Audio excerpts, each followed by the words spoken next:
Hello, and welcome back to the Soft Edges podcast. Thank you so much for joining us today. I am your host, Lucy, and joining me, as per usual, is my wonderful, lovely, sexy, juicy co-host, Mayis Rukel. Hey, Mayis, how's it going? Hey Lucy, I'm doing great. Thank you. Thank you for this very much justified introduction. I must say, I absolutely love the episodes that you host because it's such a pleasure to engage in a conversation when you are at the steering wheel. I enjoy that so you. much. Thank you. I feel you're the same doing a way great about job. you, girl. Thank you. We're so Lovely. loving. We're so Oh. loving. All love here. Wonderful. And yeah, I mean, I feel a little bit rusty almost because we haven't recorded in 2 weeks. We've both been super busy and True. super tired. Yeah. Life has been a hell of a roller coaster for the both yeah. of us. And we still haven't seen each other in 6 weeks. Can't anymore. Lucy, just can't handle this. I know, same. But I mean, did you see the news that the curfew might be cancelled? Yes, exactly. By the time this So- episode is released, by the way, all of that will be history, I hope. Oh my god, I hope. Yeah, Fingers crossed. yeah. You never know. Yep. Anyway, in today's episode, we are diving into section number 5, titled Pleasure as Political Practice, starting off with its first subsection, called The Politics of Healing Towards Pleasure. We will end our journey on page 315. So to begin, I would like to read the introduction of this section, which is on page 269. What a wonderful number. So here we go.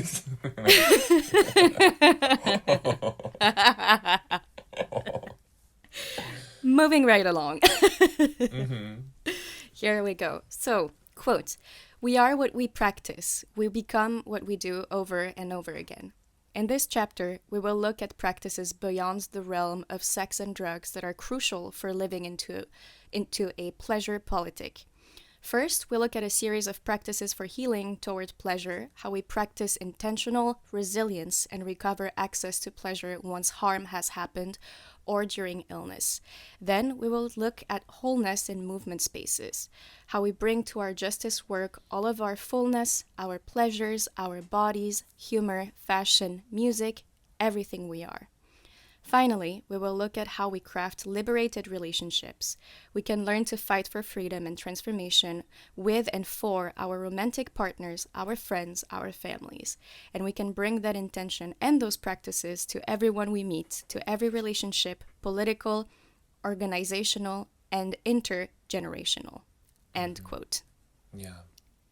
Beautiful introduction. I think it gives a nice glimpse into what we're about to get into today. Yep. This section is about healing towards pleasure, and that has been my full-time job since forever, even when I didn't know that was what I was doing, honestly. And it doesn't always pay immediately, but when it does, it's often generously done, I think. Yeah. And I'm actually really thankful that I was able to dedicate so much of my time towards my own practices of healing, my own attempts at healing sometimes also, and towards learning and practicing, feeling and understanding, to be able to access my wholeness, Yeah. In so many ways, this section has been very touching to me in very personal ways as well. That's wonderful. I can't wait to hear your thoughts on all of the chapters and how you related to it. Yeah. So the first chapter we are going to discuss today is titled Feeling from Within, A Life of Somatics by Adrienne Maree Brown. The amazing, the legendary, the iconic Adrienne Maree Brown. So in this first chapter of the subsection, Adrienne Maree Brown talks about and introduces us to the beautiful practice that is somatics. For those of us who aren't super familiar with what somatics is, including myself, here is part of its definition as written by the group Generative Somatics. It says, quote, "The word somatics comes from the Greek root soma, which means the living organism in its wholeness. It is transformation that sustains over time." End quote.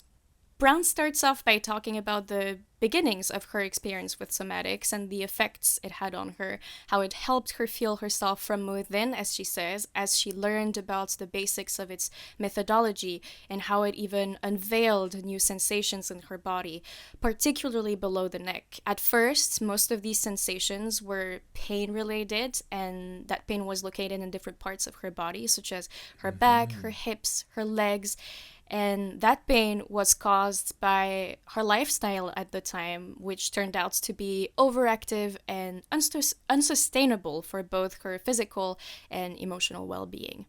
Brown also recalls how she started to truly feel the center of her being as a result, and how she learns that her pain was, quote, holding onto my past for me, end quote. I thought that was such a powerful thing to disclose and to say, because I think we tend to forget about how the physicality that we all hold is very often related to things that are emotional or mentally anchored in us, don't you think? Yes, that's very true.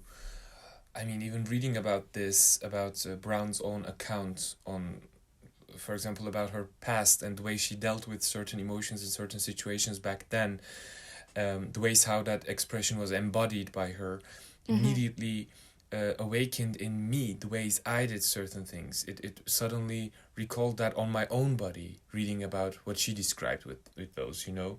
Yeah. When she said how she used to use biting humor with family and friends, and she would also say she wasn't aware of how sharp her teeth were, how powerful her mood could be sometimes, and I found it immediately relatable. I love my family, but it hasn't always been easy with them, of course, and I have a vague, lingering guilt feeling about how sharp my tongue was sometimes, or my teeth are, and how ruthless I was in expressing my own anger and my own disappointment. And I really don't see these things, like this lingering guilt feeling and such, as some isolated body floating around, but as part of the whole reality of my experience and connected to my entire life and my body as well. And I love thinking about this within the framework of somatics that Adrienne Marie Brown offered here. Where do I find these lingering feelings and trauma and guilt and in my body? You know what I mean? How do I let that energy flow free from their grip? Which I think immediately connects to the communities we want to build as well, I think. Like to see in our collective body where it gets stuck and such. So, Yeah, that's very true. So good.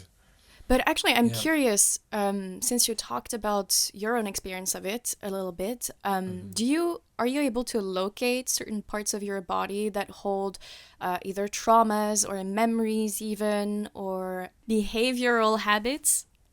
Yes, I really do. Lately, I actually have been more and more aware of it. I think in a previous episode I also talked about it, like how my chest constricts sometimes by itself, without an apparent reason for it, and how sometimes my lungs breathe really shallowly, as if they're in panic, as if there's a threat around, you know? Yeah. Even though I can't see it or can't perceive it, or my gut, my stomach, that area gets really stressed sometimes, and I'm trying to get to know all of these reactions. Of what course. triggers them? What do they signify? How can I help myself? I take a deep breath, and then I just let my body relax, let my shoulders relax, and just remind myself I'm safe at the moment. I'm safe. Everything is fine. Those stuff are in the past, but it's not as easy to let my body know that we're safe now. It goes back to that shell very quick. Like in 15 minutes later, I can be very constricted again in my shoulders or my back. Yeah, because I suppose these parts of your body, so if I understand correctly, it manifests in the form of tensions and stress that you feel directly in your physical being. And I'm guessing that also translates the depth of the anchoring that those traumas and those habits have in you. That's very true. 100% agree. It must be very deep. And it really, I think, recently, funny how I have been thinking of somatics a lot, and I really think that it's in my path to healing for sure. I have to get some somatic healing to get rid of those deeply anchored traumas and issues that manifest themselves on my body. But I'm also Yeah. curious, do you have such manifestations of past pain or trauma in your body? Do you have a certain vulnerability in your body, like a part that constantly aches, gives you Yeah. pain, keeps you awake, or tell me about it. Oh, for sure. I mean, my hips, for example, they always feel really, really tight. They always feel really, really tense. Oh, And stretching my hips feel so, so, so good when I do it. yeah. It's almost as good as an orgasm, honestly. It's like, Oh, oh, whenever I do it, I can feel that I'm releasing energy that is stuck down there. Uh, wow. for sure, and it's always been the case. Even when I sleep, I have to sleep with, I don't know how to explain that, but kind of like with both my hips opened, or at least one of them. So I have to angle my legs a certain way so it really opens up my hip area. And Okay. that's the way I feel the most comfortable. And unfortunately, that's not a quote unquote natural position, at least not one that we see on a day to day basis. So it's not necessarily appropriate in public spaces, is what I mean. So Why? Men do that all the time in the metro that is or so in the true. bus. I mean, I still do it. It doesn't fucking matter. But Embody manspreading. yeah, I mean, I do it. I manspread, whatever. But yeah, I think it's mostly my hips. Also, a lot. My shoulders and my upper back are always, always tense. And I think that's for my shoulders and my upper back. I relate that to a defense or protective position, but also a way Aha. of making myself smaller. So I arch Oh. my shoulders forward, um, which causes pain, but I think it's a natural reaction to myself trying to feel seem smaller than I want to be or not take as much space, which is something that I think I've been doing for as long as I can remember. Now, in the past few Okay. years, I've been much more aware of it. So I now kind of force myself to sit much more openly and take more space, and that does help. But I still feel that tension from time to time. But yeah, that's how I analyze it, basically. It sounds like you're gaining very important insight on how all of this works on your body. Yeah, but just like you, I feel like somatics could be super helpful to me. I hope we both can find a way to practice it, learn about it, be Yeah. taught about it in the proper way, in a deeper way, so we can practice it ourselves and learn from one another as well. Find a community into it too. I think it Yeah. would be very beneficial to us. I would recommend actually that any of our listeners who feel a similar need or a curiosity to look into it for themselves and maybe experience it. And why not share it and give us feedback of your own experience? If you, for example, if you've done it before, if you've experienced somatics and practiced it, Yeah. please let us know how it is and how you felt about it, what it Oh, brought for to you. sure. Absolutely. Also because of course we are all unique, but also we are very similar in so many ways as well. And similar trauma could be triggering similar body parts to feel certain way or take shape in certain ways. Then it would be great if we could inform each other on that and help us realize things about our bodies as well. I think that would be great. Exactly. Yeah. Yeah. Yeah.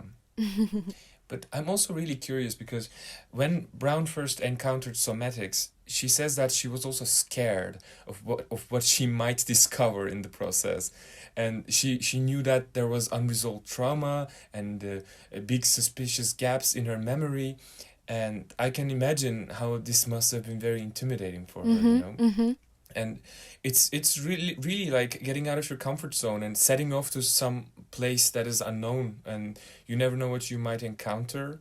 and such. And actually, I'm really curious about your experience a bit. If you would like to share it, of course, when you embarked on your most recent therapy, I'm curious if you experienced a similar fear coming up, Yeah. with the possibility that you may have to confront something that you were able to ignore or numb down before. Of course, I'm aware it's a very personal question, but if you have something that you would like to share, I'm very curious, actually. Of course, I'd love to share my experience. But yeah, to answer your question, absolutely. I feel fear every time Okay. about confronting pain, traumas, memories, because the particular therapy I am following right now is EMDR, which I would invite our listeners to look into it a little bit more themselves, because I would never be able to explain it properly. But yeah, indeed, I think it's terrifying for most people to potentially confront past pains, past traumas that Yeah. still affect you to this day. Because mainly for me, there's a lot of things that I still use as a security blanket, even my insecurities, even my traumas, even my pains. Those are things that I hold on to. I'm very aware of that because that's just the way that I've functioned for so many years, right? Yeah. So letting go of them is scary. I don't know who I'm gonna be once I let go of them. And yeah, I guess That is very scary. it's something to anticipate and accept, but it can be difficult for sure. Yeah. Yeah, I can totally relate. I think it is quite scary. Do you feel the same It's way? really yeah. I mean, I think I decided to do therapy and some other help that I thought I needed in such a specific time in my life that I felt ready for whatever may come. But I am aware that this still sounds too bold, and I should be careful for what I wish for, or what I'm out there to seek out. So the fear isn't really there that I can just reach to it. Yeah.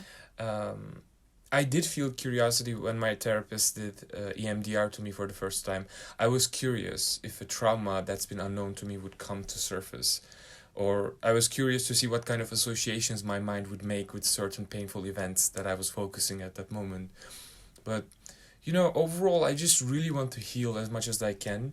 So I also kind of prioritize that desire and goal above the insecurity or fear that I might have somewhere. I probably have somewhere. And I guess this is what I'm doing as long as I can do it. But you never know. I don't want to be too bold. Suddenly, in a next session of EMDR, suddenly something can come up and totally fuck me up, and I'm really aware of that as well. I really agree with you. It's really Of scary. course, but I think it's wonderful that you have this intention and this approach, this mindset going into it. I think that's Yeah. already showing a lot of progress that you've made. I hope so. Mm-hmm. Yeah, Mm-hmm. I can see that. Yeah, that's true. It's like, come what may, I'm here. I mean, it was painful before too, so who cares? You're ready for it, no matter what. What else can go wrong? No, I'm kidding. Oh my God. A lot can, of course, but yeah, I trust the process. Yeah. Exactly. And I think that's really important in therapy and in a lot of different fields of life. But so going back to the chapter, one of the things that I found profoundly touching and interesting is the way Adrienne Marie Brown talks about why the generative somatics group approach works for her. She said, quote, "It is concerned about somatics as a collective way of understanding trauma and pain," which is like, whoa, what the fuck? Sorry, I broke the Yeah. quote because I had to I had to stop. I was like, what the fuck? That's so nice. And again, quote, "It isn't about going away from the community to heal, which was the main way I had experienced healing work prior to somatics. It isn't about being a special quote-unquote healer who is apart from community. Generative somatics feels into how, in a collective or group, patterns of pain can indicate the mass or intergenerational trauma people are surviving, and how each of us has the power to help each feel more, heal, and move toward our longings for liberation and justice together." end quote. Oh yeah. Oh yeah. Oh yeah. What did you think about that?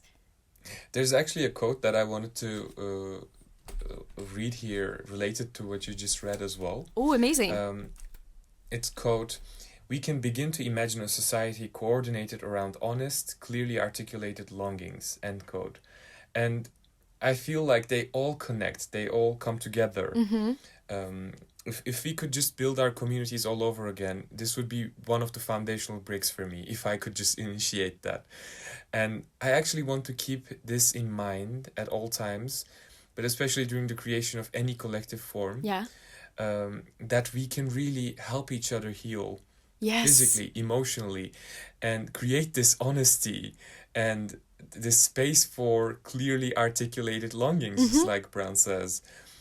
It would be life-changing for all of us. Yeah. Like, for good, permanently. Exactly. I mean, such a strategy. I do think that, and that's a recurring theme in this book, right? It's going back to community always. I think, and indeed, as she says, we don't have to necessarily isolate ourselves in order to do the healing work and to achieve it successfully. We can rely on each other, and we should. Oh yeah, absolutely. I love that. Somatics, this idea of just healing with our bodies, both individually and within a community that holds each other and looks at each other and sees the pain and sees the possibilities of healing. Exactly. Possibilities of like how we can liberate each other, make each other feel better. Yeah. And this reminds me of actually my friend Elif Köksal, who wrote a beautiful book called Katmandu'da Ev Hali. It's in Turkish. I think there's no English translation at the moment. I'm not sure. This is her memoir from her years in Nepal. And in it, she tells a very interesting story, a body training she received, during which participants stood one by one in front of the whole group, and the others had to deeply observe them. Ooh. And see how previous life experiences and traumas might have affected their bodies, how they stand, how they look, their expression, their arms, their legs. I mean, I think actually this might have been a somatics training. I have to ask her, but it really sounds like that to me. That's really interesting. My imagination of like what it would look like, you know.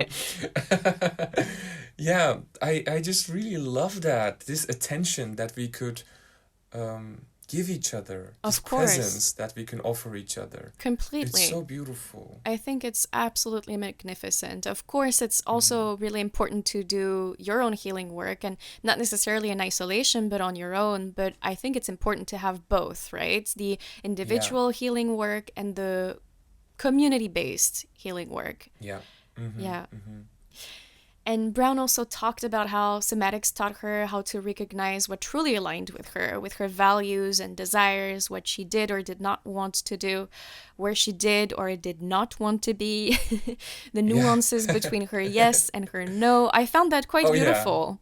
Oh, yeah, exactly. Yeah. And I mean, on a personal level, too, that is something that I have yet to quote-unquote master, you know, but it feels very encouraging and inspiring to read about Brown's own journey and how somatics gave her the necessary tools to reach that point. Yeah.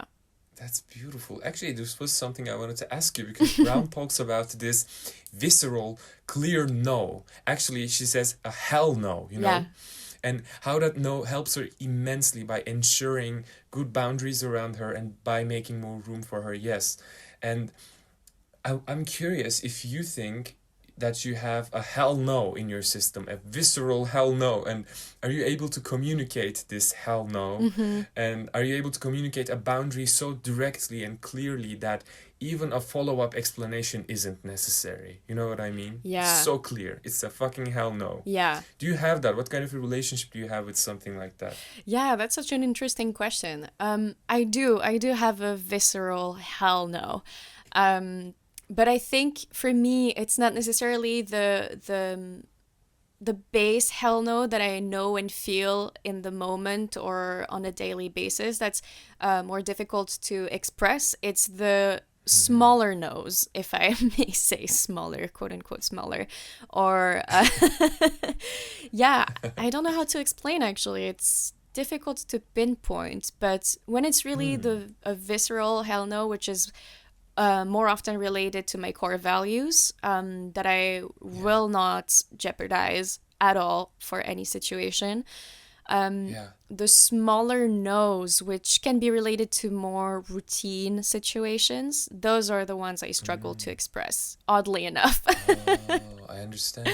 Yeah, does it make sense? Good that you know it. Good that you have your spotlight on it, so that you can actually work on it. Yeah, exactly. Yeah, absolutely. What about you? If you feel like it, of course, I definitely have it. And I have had it since I was very little. And I can even trace back the process of its creation also. Oh, really?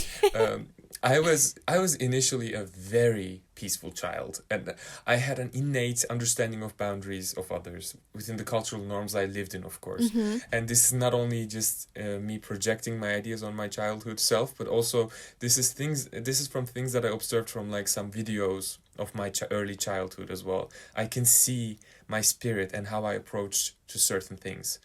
But throughout the years, I know that homophobia, femphobia, and disregard to kindness directed so much transgression to my own boundaries that at one point I had to open the gates of motherfucking hell and state my hell no with a breath of fire, bitch. I really had to do that. Yes. And it was so liberating when I first did that. It was such a fucking joy to use my hell no, seriously. It feels like such a great protection around me. It stuns everyone suddenly. Everyone that seek to transgress my boundaries gets stunned. And then they get like, ooh, wait, I can't treat him like this, or I can't behave like this with him, or I can't do this. It intimidates them. And I don't like to be an intimidating person, but sometimes people really force you to be one. And that's literally how I can ensure my happiness and my peace sometimes. And it's quite a developed tool with me now, honestly. That's I don't amazing. even have to say it sometimes. Like, my entire aura and vibration will clearly state my hell no.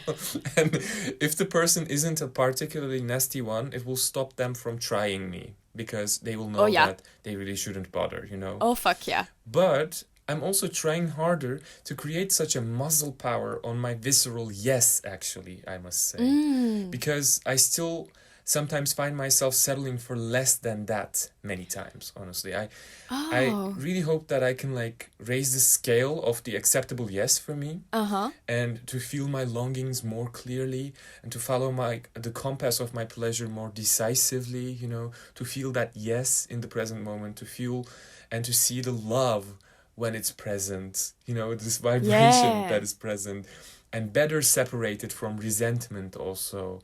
All of this, this visceral yes, is something I need to focus on, because life made me focus too much on my visceral no, which I think I have almost mastered, probably. But visceral yes, I have still so much to do, so long to go.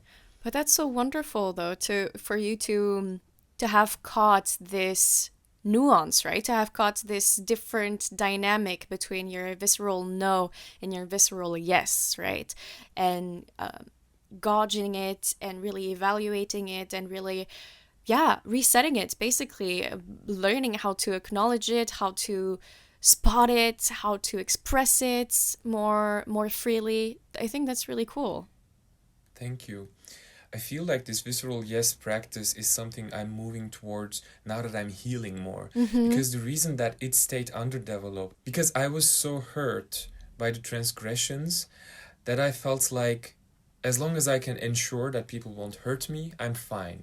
You know what I mean? Yeah. So that visceral no ensured that safety for me, but then it left me too exhausted to seek out my own agency. Too exhausted to seek out my own visceral yes. But now that I'm healing more, I have more power, more independence, and I don't know, I lost my train of thought. You can finally focus on your visceral yes. Oh yeah, exactly. That's and amazing. It feels great. Yeah. Wow, way to go. New path. Fuck yeah. Thank you. Yes, I love that. Would you like to share anything else about this wonderful chapter? No, I'm ready to move on. All right, then let's move right along. We're going to talk about the next chapter, which is titled Black Woman Wildness, A Spell by Junauda Petrus. And Junauda Petrus is a soul sweetener, filmmaker, writer, runaway witch, cosmic bag lady, and co-founder at Free Black Dirt. That was the description from Adrienne Maree Brown herself. Wonderful description. I mean, cosmic bag lady, yes. Love that. And this essay, written by Junauda, is a beautiful ode to nature and its healing powers. And Junauda begins by sharing with us a moment in her life when she truly felt nature's healing powers through their connectedness. In the midst of a gut-wrenching breakup, her friend Keegan called her and gave her, quote, some sister girl witchy wisdom, which said, quote, go put on a long and flowy skirt with no underwear and go find somewhere in nature to sit your coochie on the earth. Let the earth hold the ache for you. Just cry and let it all out, end quote. If that's not golden advice.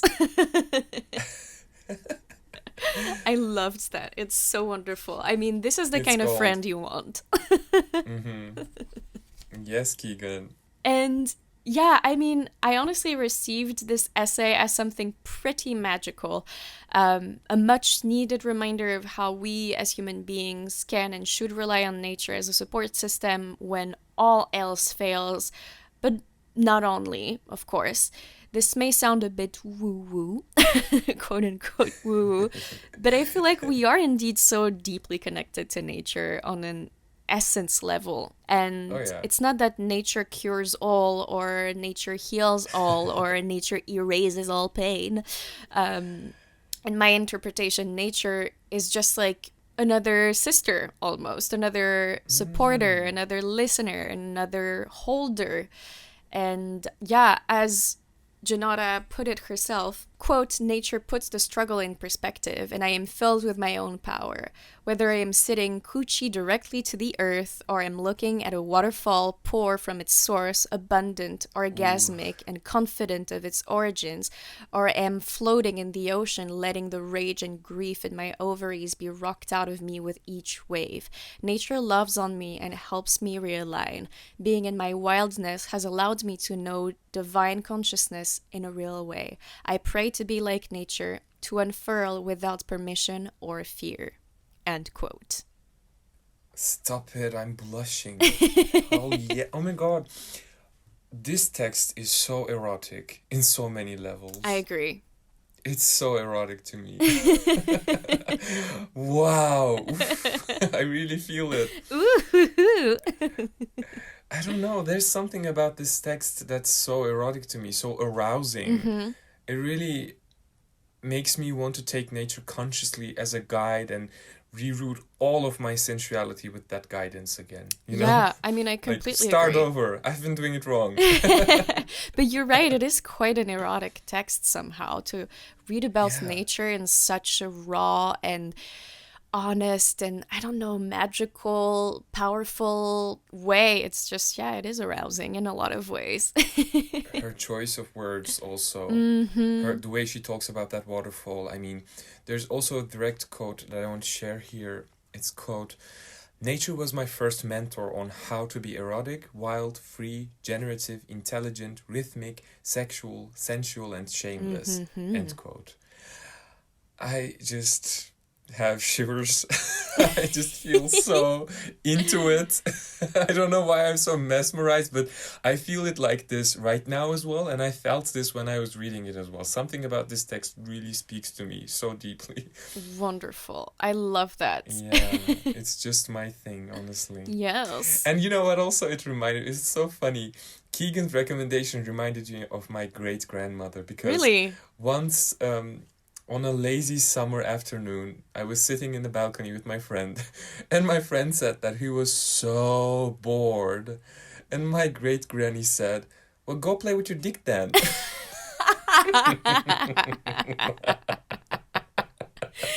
Yes!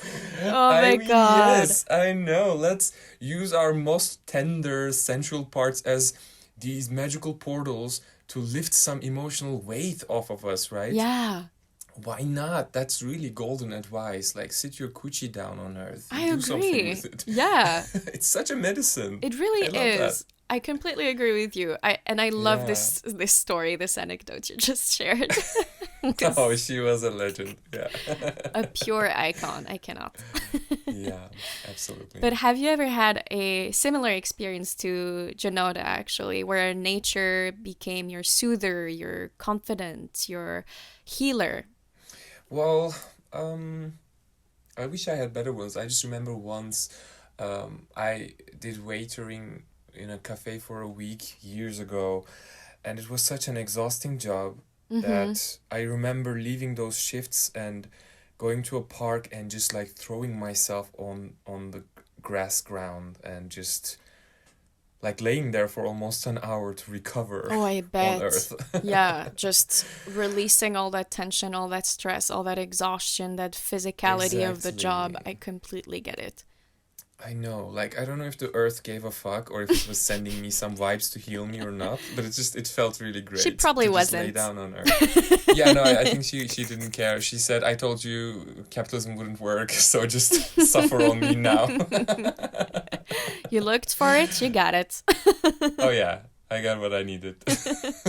Then I quit, Yeah, actually. So you can't, she you quit. encouraged me. Yeah. Oh no.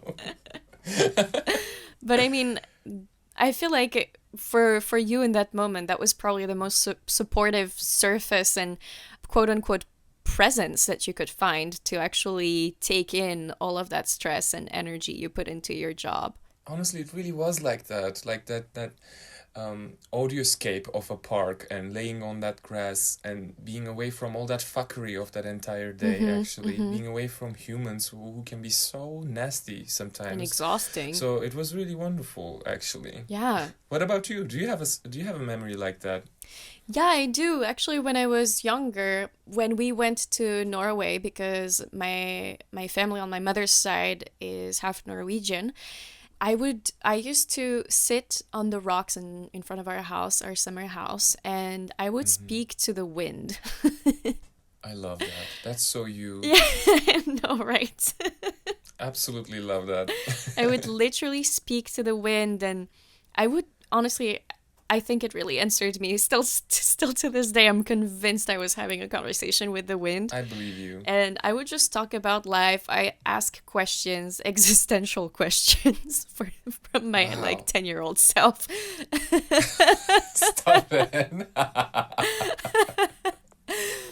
But yeah, it was almost like a friend, almost like, yeah, I truly thought the wind was a spirit, and not in a like, ooh, supernatural way, but really the wind was an entity to me, and I just loved talking to it. So yeah, that's I think my strongest memory, and I still kind of do it, but in my head, not out loud anymore. Whenever I go to Norway, I still have conversations with the wind. But when I was younger, I would just have full on out loud conversations with the wind. Yeah. I love that so much. I think that's beautiful. And I can relate to that because for me as well, the distinction between something that is animated or not, like, or something that is alive or something that has a spirit or something hasn't really been that clear all my life as well. So I really believe you when you say that the wind answered you back. Thank you. Why the hell not? I seriously believe that. Yeah, I don't see any point in making such a distinction and like, Yeah, that's true. explaining all of that in a very dry way. Yeah, of no, definitely. physics or whatever. Yeah, but also, by the way, those rocks in your summer house are so beautiful. It's Gorgeous. a magical place itself. It's There's magical. for sure. There's a spirit there. That's Yeah. for sure. And I mean, it's also part of the beliefs there in a way. There's, or at least from what I got when I was little, whenever my grandmother would read me stories from children's books, the nature was always involved as an entity of some sort. The rocks, Yeah. the stones, the sea, the wind, the trees, all of that, the soil, it was always involved in some way. So I think it's very much also in the culture there to have such an emphasis on nature's presence and nature's power as an entity. Wow, that's really beautiful. I can imagine how that would help for you to connect easier Yeah. as well. Oh, for sure. So I think that's part of why I still to this day, like I said in a previous episode, I'm so in love with the sea, for example, the ocean, the sands, the water, the wind, all of that, all of those elements, basically, I feel very close to, and I feel the happiest, my happiest, when I'm very close to them physically. I really hope that you can go back there this late spring maybe, or Yeah, early summer. I would love to. I would take you with me if I could. Please, this time we should do it.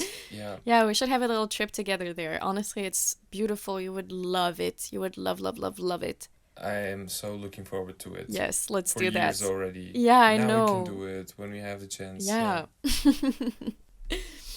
Going back to the chapter, later on, Junauda also shared with us a poem which is titled A Prayer for Pussies, which was commissioned by the city of Minneapolis for a public art project, and eventually it got rejected, unfortunately, due to its quote-unquote inappropriate language.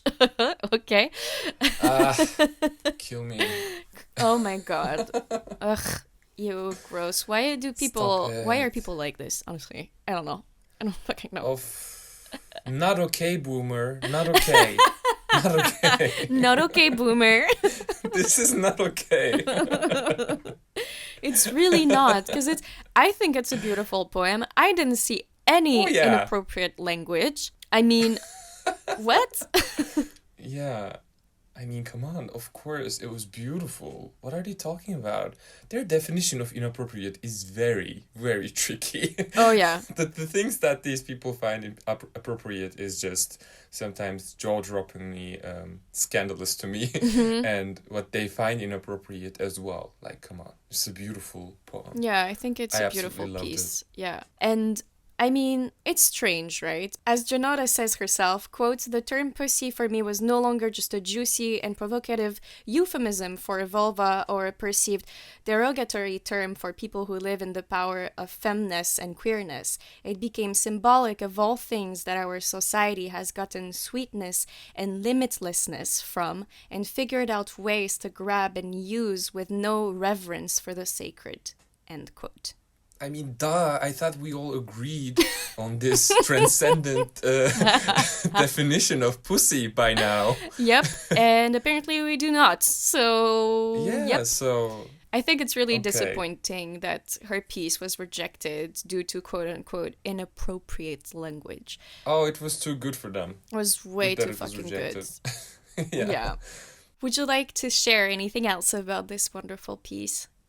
Just one tiny thing. Yeah. This piece actually reminded me of a work from Marina Abramovic called Balkan Erotic Epic Series.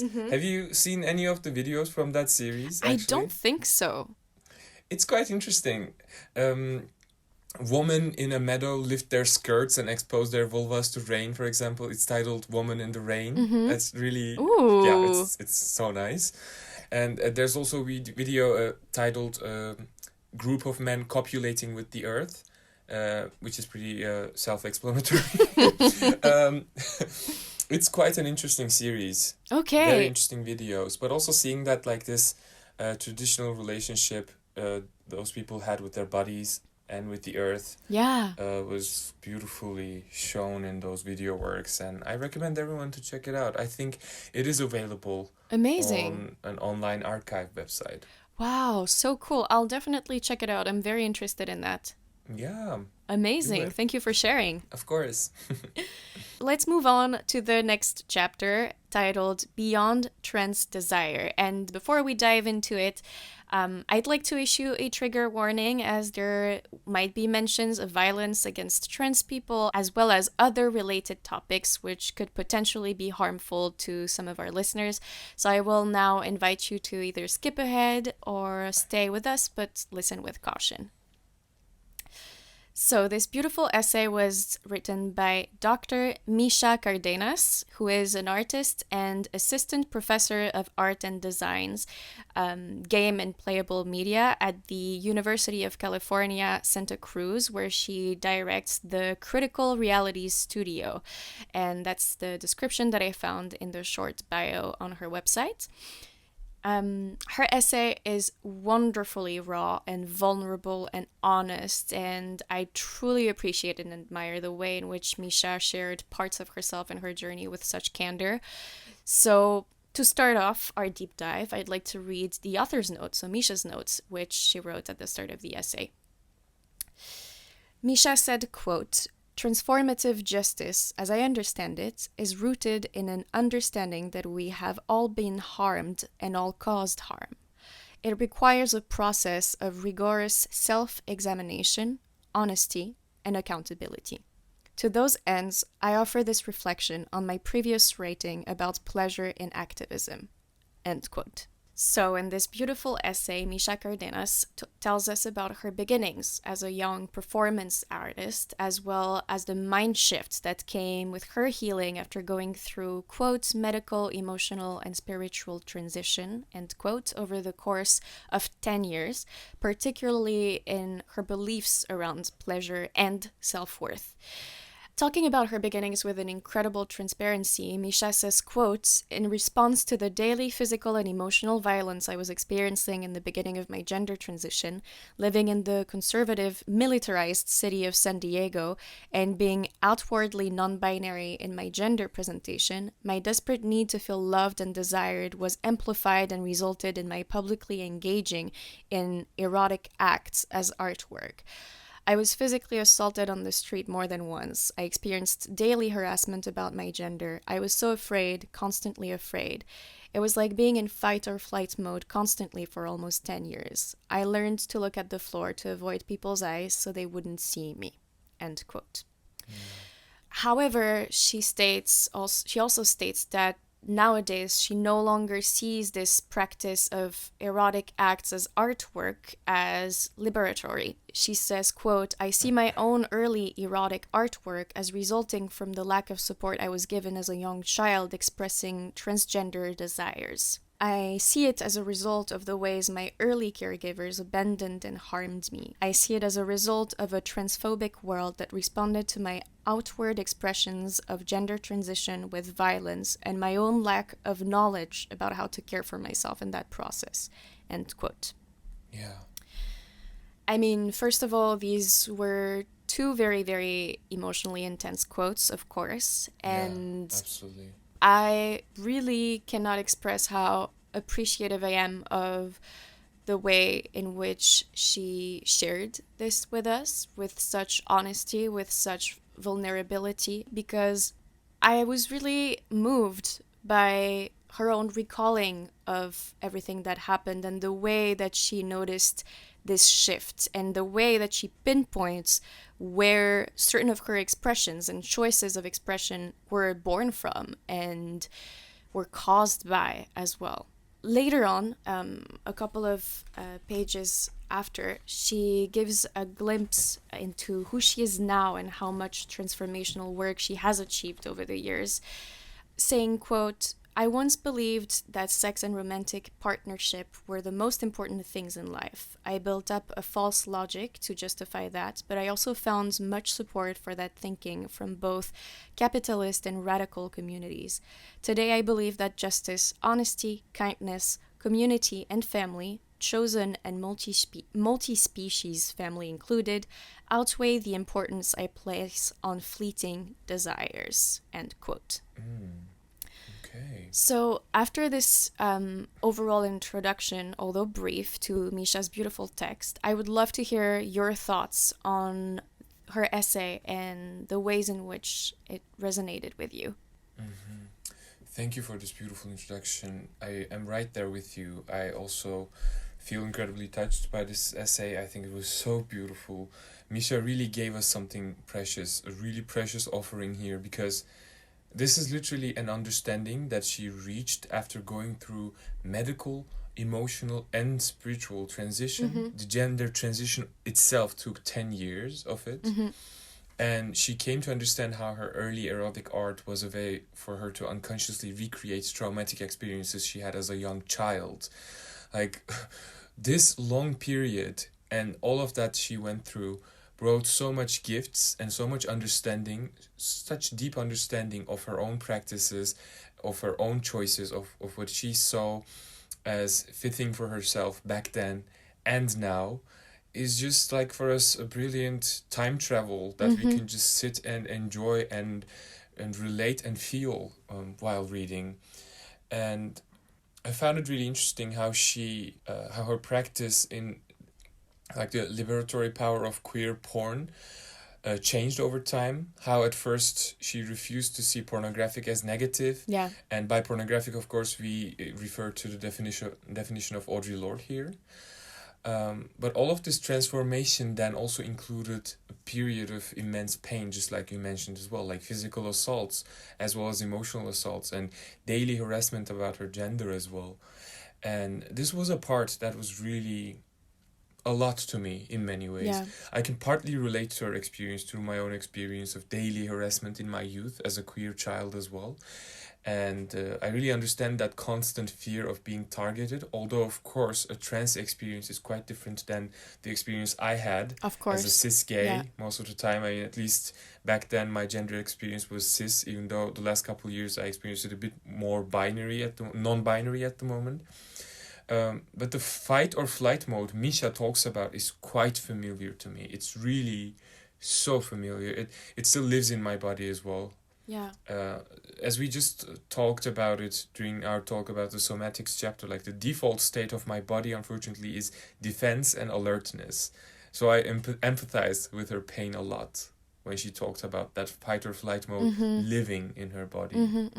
And also, I found it very interesting how she saw her early erotic artwork as resulting from the lack of support she was given as a young child expressing transgender desires. Because, in my observation as well, I think the earliest works of many queer artists include an exploration of their desires that's been oppressed or disregarded within society when they were growing up and becoming who they are. And that early practice can be liberating in so many ways also. I went through a period of expressing my own queer desires earlier in my works too, and I still find it fascinating. It's still something I definitely want to get back to. But I want to get back to it mainly because it's now after many years of growth following that period. So witnessing Micha's own growth with that and what she took as a subject and the way she approached it was very interesting to me as well as a queer person, and my earlier expressions of my desire in my work too. Yeah, So that's that was interesting. just, this text was just keeping on giving more and more. Yeah, that's true. Yeah, there's a lot that was just extremely touching to me and to, I'm sure, you as well, and whoever read this essay. I really recommend reading it. Honestly, it's very well written too, and it's incredible to have this insight into such a personal and intimate part of somebody, you know? And It's such a privilege. actually, absolutely. A fucking privilege, honestly. And something else that touched me and resonated deeply with me was how Micha talked about her traumas shaping the way she loved or misloved herself and others. That's something that I can completely relate to, and I'm sure a lot of our audience as well. But she said on page 288, quote, "I now see how I put myself into many situations, emotional and sexual, which were a result of not valuing, respecting, and caring for myself. From a lack of nurturing as a child, I did not know how to love and protect myself." End quote. That feeling just hit me right in the gut, right in the heart, like a fucking arrow shooting straight at me. I really appreciate her sharing that, because I think that's very vulnerable, and that's not something that's often talked about so openly. It can actually be shamed in a lot of places, in a lot of spaces. So thank you, Micha, for sharing that insight and that Thank you. perspective truly, amongst all of the other perspectives you shared in this essay, obviously. And a little bit later on, she adds, quote, "I have come to understand how my desires in intimate relationships have been shaped by trauma and have often recreated those traumas," end quote. And that's also something that I think we have to look at ourselves in our personal lives.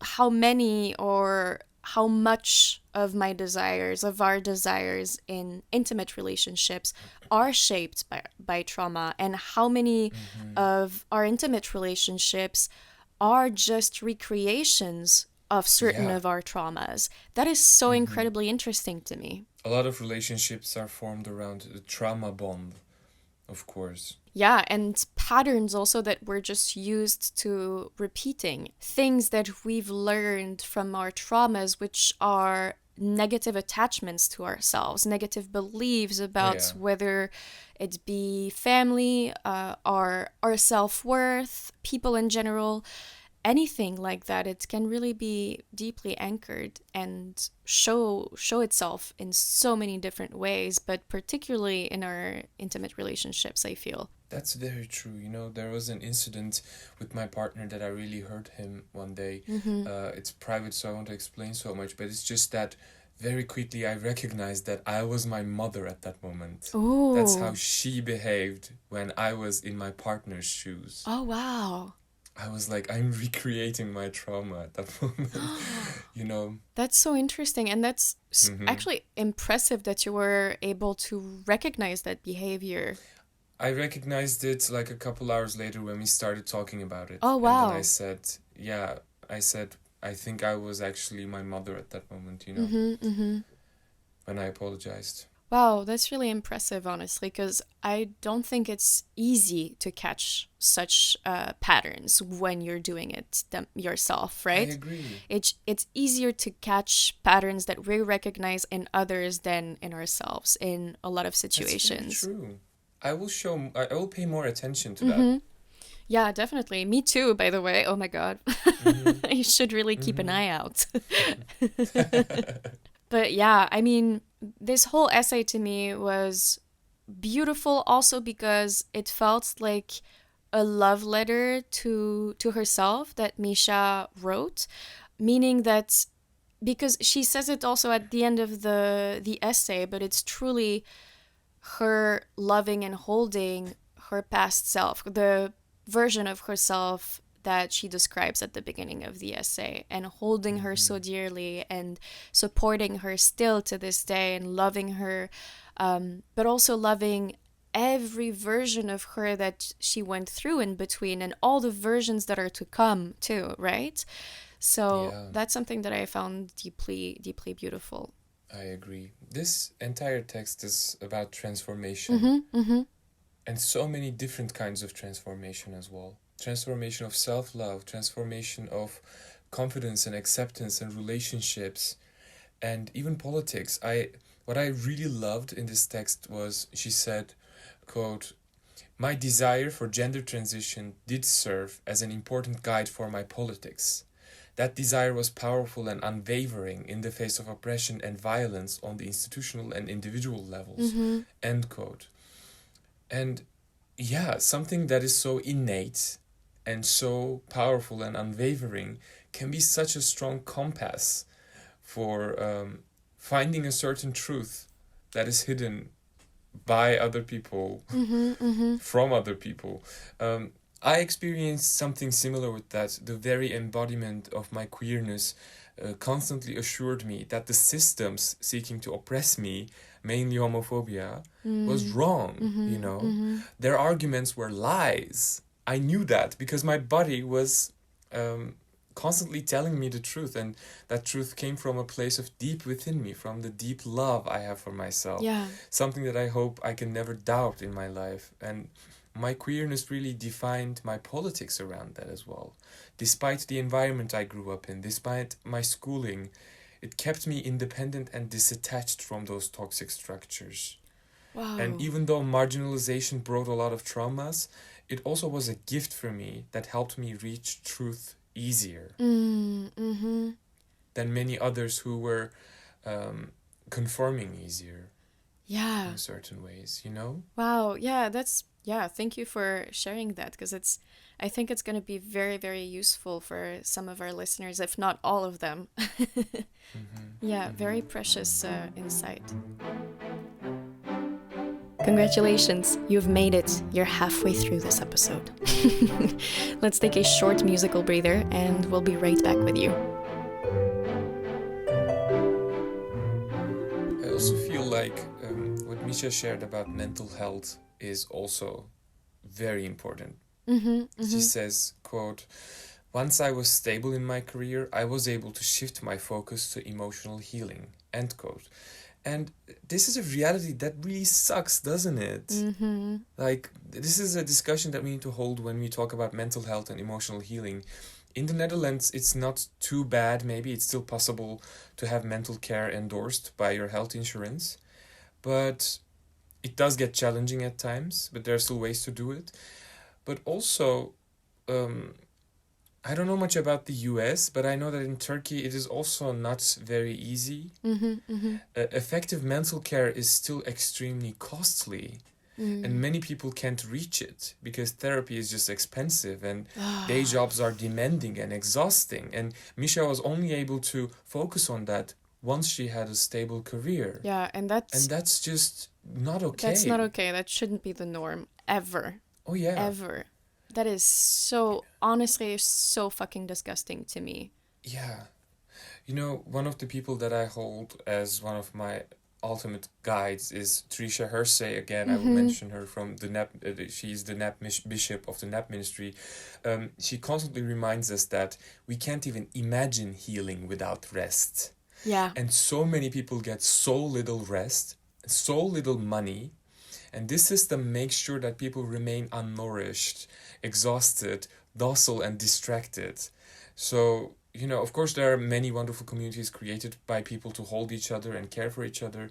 But I sometimes just really fantasize about this world in which, for example, the entire budget for fucking military industrial complex of not only the US, but all other states as well, going for mental health programs. Yeah, Imagine, how about that? Can you even imagine just that? An idea to whoever might be working in the government of some sort and listening to our podcast somehow.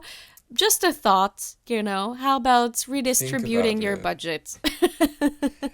Think about the change it would create. Like, if all of us could work through our childhood traumas. It would solve so many issues there are in the world, and it would create such a tighter community all around and such healthier boundaries, healthier relationships. I mean, come on. We need this right now. Absolutely.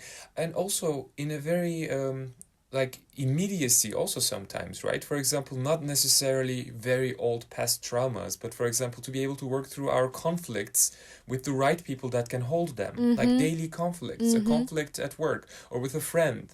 Yeah. You know, or with a family member, to be able to have this professional who is able to hold that situation. Exactly. Right? Oh, I completely agree with you, so wholeheartedly. Yeah. But also, like, strangely enough, us humans have such a strong tendency to keep this grip of our traumas very tight on ourselves, not only on personal levels, but also international levels as well. Like perpetuating wars constantly, like preparing for wars constantly with the argument of preparing for defense, right? And I don't believe it's naive to ask, like, why we do that.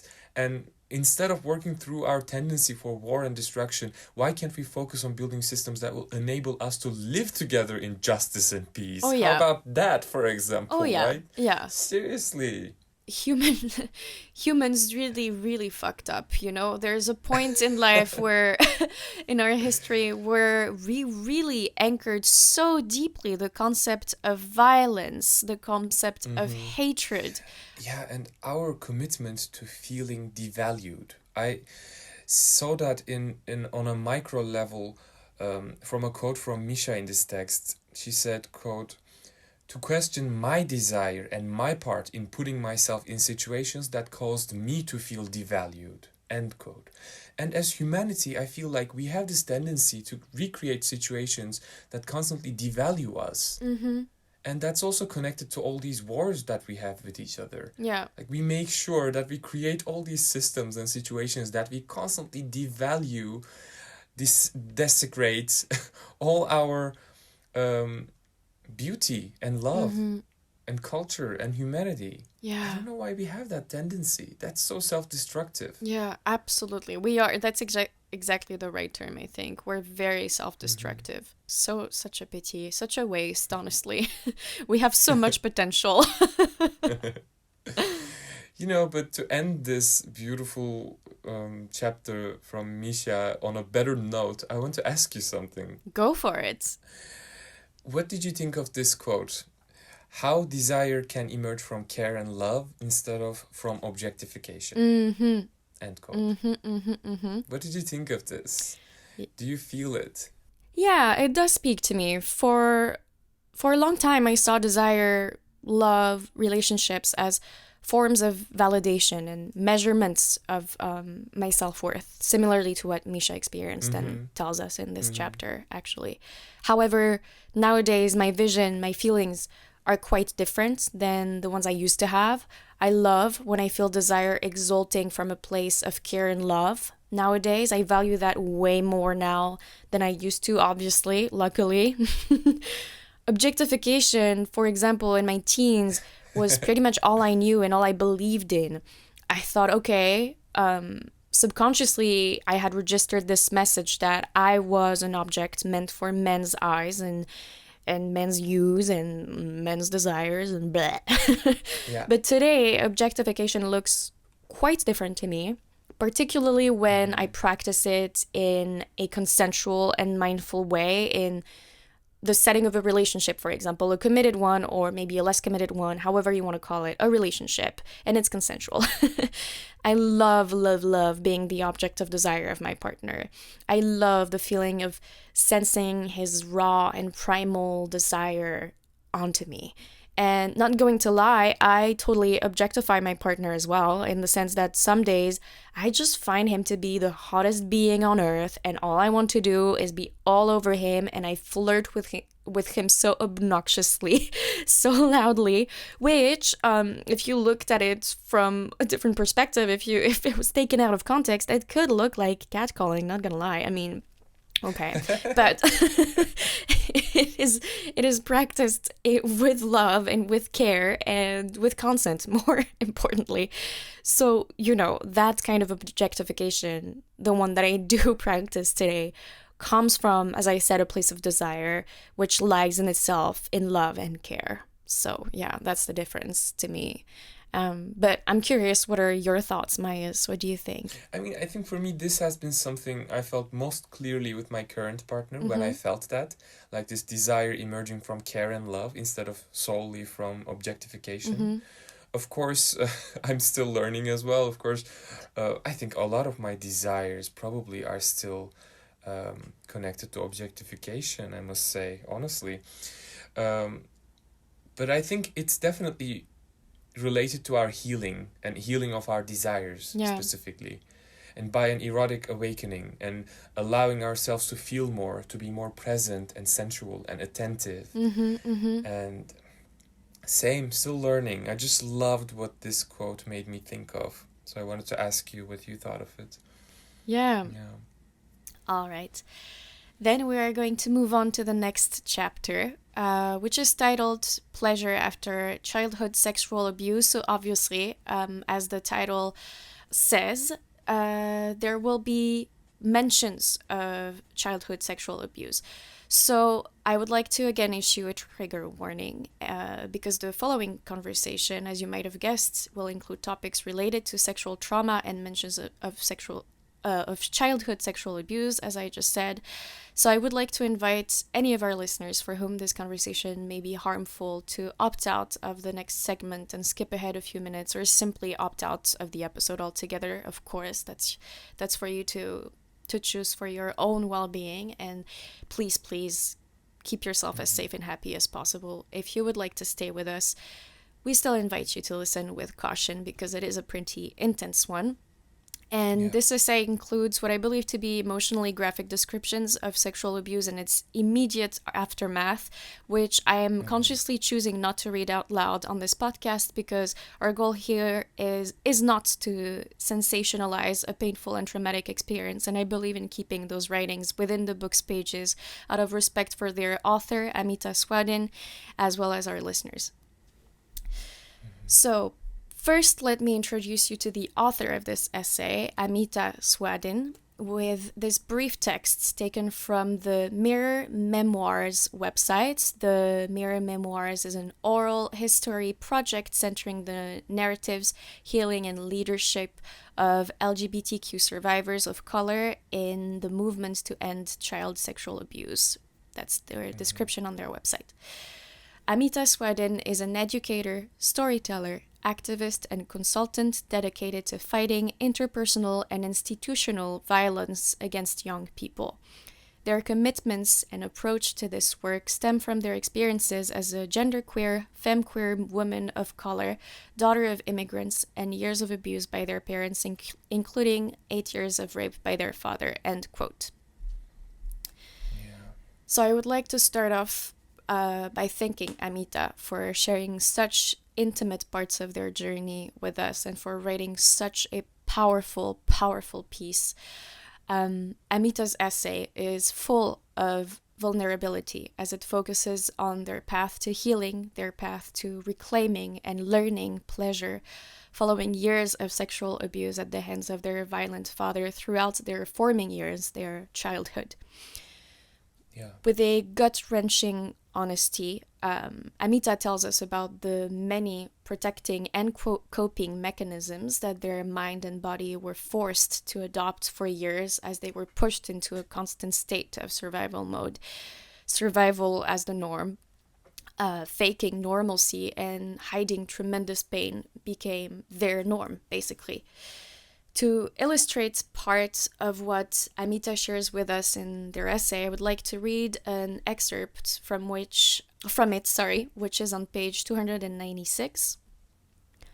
Quote, "In elementary school, self-soothing and trauma release and resistance looked like this. Go outside and play with your friends in the neighborhood. He never hurts you when you're with your friends. He never comes looking for you outside. Neither does your mom, as long as you're home before the street lights come on. Stay close to the boys. They're more wild and more fun anyway. You aren't supposed to be dirty and wild like the boys. You love breaking this rule. Run around with them, scream with them, climb trees and hang upside down. Play red light, green light. Play freeze tag. Poke glowworms and catch frogs and cut earthworms in half. Watch the two halves wriggle away from each other. Wonder if you have killed something alive. Pour salt on slugs. Watch them die. Feel nothing. Pour water on anthills. Watch the ant dies. Feel nothing. Spend an entire summer building a bridge of discarded plywood and a shopping cart across the creek that runs behind your apartment building. You laugh, gleeful. You are trespassing. You do not get caught by anyone. You climb the fire escape with the boys, jump from apartment building rooftop to apartment building rooftop. Enjoy the look of fear on your mother's face when she comes home and sees you in action. You have the power to strike fear into your mother's heart. You feel triumphant. Your sneakers are always dirty, your hair is always disheveled, and your knees are always skinned. You cannot be controlled. At least not by her. Only by him. And only then, in private, by force." End quote.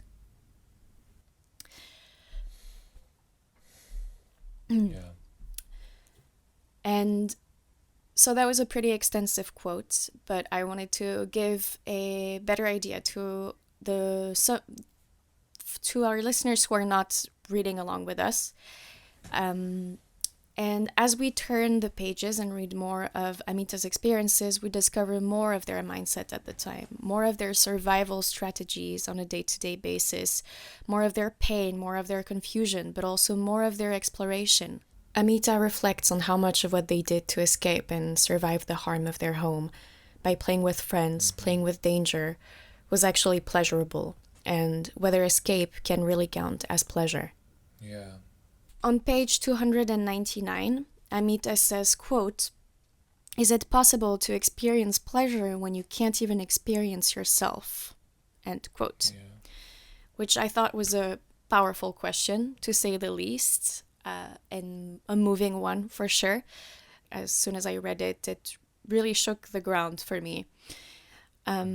So I know this is a rather powerful yet emotionally intense text, but what did you take from this chapter, Mayas, and what are your thoughts on the last reflections Amita just mentioned?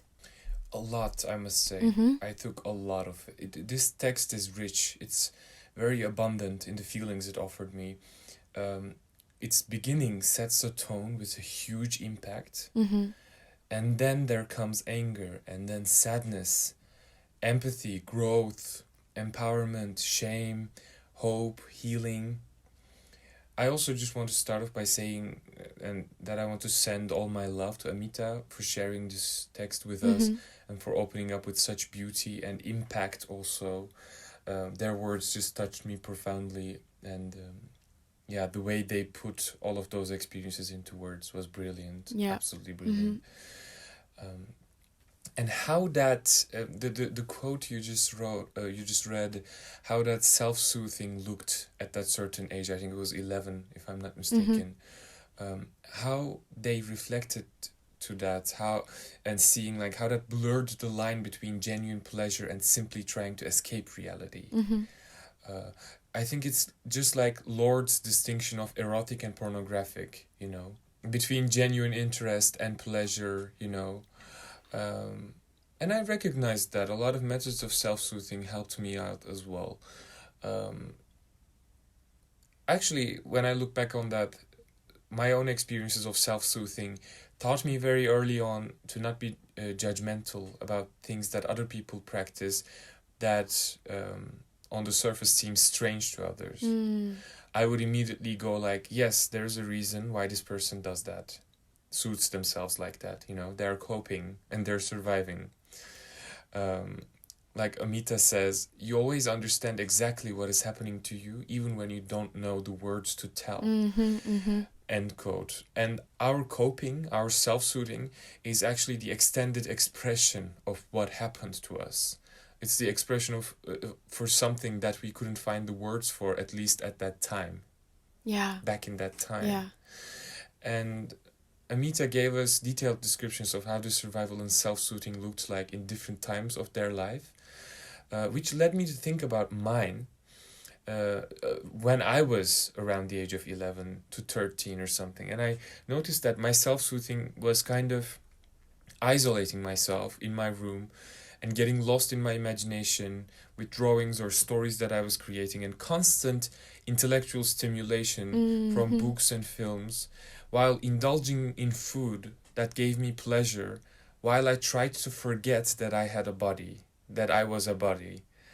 And I remember an existence that is disattached from the body and survived in the safety of that isolated space inside my head. That's how I coped for so many years, actually. And I was curious if you have any specific image that comes up when you think of this, because I'm aware that's a very personal question, and going back to those times can be really heavy, so you can, of course, decide not to share anything about it. But I wonder if you have a specific image that comes to mind when you think of your old methods of self-soothing when things were quite difficult in your life. Yeah, that's an interesting question. I mean, I have a self-soothing method practice that I still do to this day, which is, it can sound a little bit weird or a little bit, like a detail, a weird habit, but to me it's really self-soothing. I have this sweater that I got from my mother when I was little, which was my favorite sweater that I would sleep with, but from my very, very young age, I would take a piece in between my finger and just rub it and just feel the very, very soft fabric over and over again. And that's something that I still do. I still sleep with that sweater. And I don't wear it, but I always, always, always, it's my favorite thing to do. It truly soothes me. It actually puts me in almost a state of trance almost at times, where I just rub that fabric and it's so soft. It's a very particular softness, and it almost takes me out of my body at times, I noticed. So yeah, that's the primary self-soothing method that I can remember in the moment, and one that I still do to this day. I love that so much, Lucy. Thank you so much for sharing Of this. course. That's so beautiful. I'm so happy that you have that. Yeah. And you have that sensual relationship with that sweater. Yeah, That can definitely. immediately bring you to certain safety or soothe some pain or intensity. Oh, for sure. But indeed, I think softness, the texture is always very soothing for me in many situations. And I tend to look for softness when I feel triggered, when I feel stressed, when I feel anxious. So yeah. Oh, that's so beautiful. It's such an interesting question, right? Because I don't know if everybody is aware of their self-soothing practices that their brain put in place for them, right? It's Yeah. something that we don't necessarily notice per se, or Yeah. or even reflect on, right? We see them often as just habits, as just weird little little patterns that we have, or yeah, just random routine things that we do every day. Very true. But when you are able to detect it, when you look back and say like, wow, this is how I coped with all of that. And when you detect what you've been doing, how you've been self-soothing, it gives tremendous insight on that situation. Yeah, absolutely. Do you know what I mean? It's empowering because it means that I do have some kind of control, some kind of power, yeah, a hand on my traumas, on my triggers, on the way that I protect myself in a lot of ways, from pain, from stress, from anxiety. That feels really empowering to me. So glad that we are able to create methods that recall that safety for us, that relief for us. Oh, absolutely.